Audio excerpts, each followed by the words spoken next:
Joe Court does a lot of case conceptualization, so, you know, he brings in an actual experience and kind of deconstructs it. I just like to summarize. My main clinical suggestions from the book: balance competence with sensitivity, always ask for definitions. We talked about this earlier too. The idea of like, well, but I'm supposed to know when someone comes in and they say, you know, I'm bi. I'm supposed to know what that means.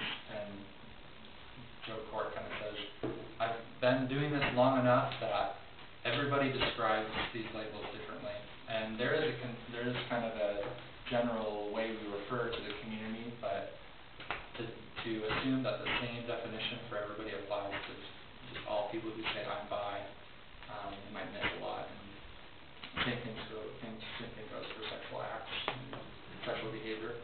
You never want to assume that you know exactly what they're talking about. So it's kind of nice to, he's gay, Joe Court's gay, he says, I give you permission, ask. Don't feel like you need to know the definition of every single term. So ask. At the same time, do your homework and know as much as possible about what the different terms mean, what different labels mean.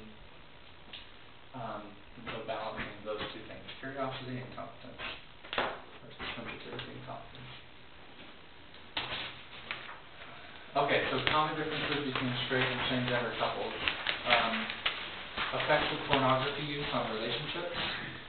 So he goes into this actually in this chapter. Was it good? I think it was in this chapter. Yeah. So basically, you summarize same-sex couples report the relationships are less affected, if at all, by pornography use, as opposed to straight couples whose relationships are affected by pornography use. And some of that goes into just how normalized pornography is.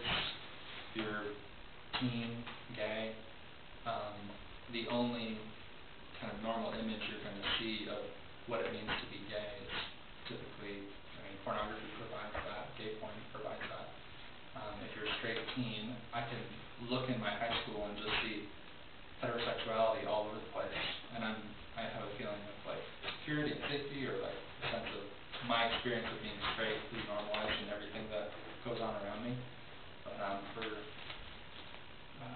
for non-heterosexual people, it's not really the case. So pornography becomes a way to normalize who they are inside. Priority on penetration. So because we're taking sex for reproduction out of the equation, this is one way that heteronormative kind of assumptions gets into how we see sexuality. So if we see sexuality as penetration, kind of missing a big chunk of sexuality that goes on within same-sex couples, because penetration is sometimes not even on the table at all for some same-sex couples, lesbian or gay. But maybe more typical for lesbian couples. But so it's just a consideration if you're doing therapy with a same-sex couple. That's a point to critically think about that.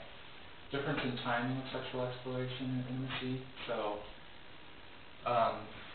how Joe Court kind of puts this is he talks about a few examples of a clinician coming to him for supervision and saying, my client is like in his late 20s and he is like so promiscuous. He's out almost every weekend, sometimes every other day, every other night. He's having sexual encounters with multiple people. And I'm concerned that this is, seems like compulsive behavior. And how Court kind of puts this is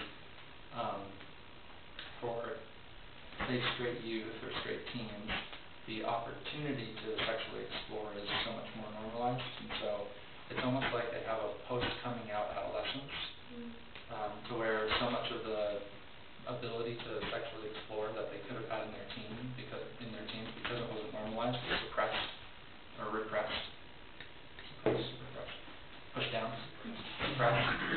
And now, once they come out, there's finally an opportunity, and so it's like they're experiencing their teens, sexual activity.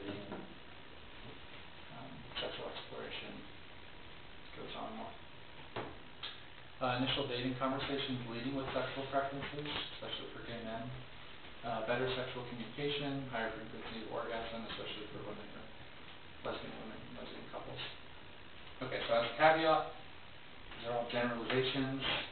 Shouldn't stop you from asking questions.